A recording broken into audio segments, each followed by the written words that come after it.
আসসালামু আলাইকুম প্রিভিয়ার্স। আজকে আপনাদের দেখাবো কীভাবে আমরা ভুনা খিচুড়ি বানাই। তো ভুনা খিচুড়ি বানানোর ক্ষেত্রে প্রথমে আমরা মুগ ডাল সম পরিমাণ মুসুরি ডাল নিয়েছি। মুসুরি ডালটা আগে ভিজিয়ে রাখতে হয়। মুগ ডালটা ফ্রাই প্যানে একটু ফ্রাই করে তারপরে পানি দিয়ে সিদ্ধ করে নিয়েছি। তারপরে মাংস রান্না করে নিয়েছি আগে। মাংসটা আপনাদের পছন্দ মতো ঝাল দিয়ে রান্না করে নেবেন।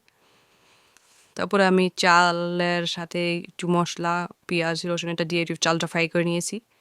ফ্রাই করার পরে মাংসটা আমি চালের সাথে ঢেলে নিয়েছি। ঢেলে দেওয়ার পরে মুগ ডাল দিয়ে দিলাম। মুগ ডাল দিয়ে পানি দিয়ে একটু নাড়াচাড়া করার পরে যখন আপনার খিচুড়িটা অর্ধেক হয়ে আসার পরে মুসুরি ডালটা দিয়ে দেবো।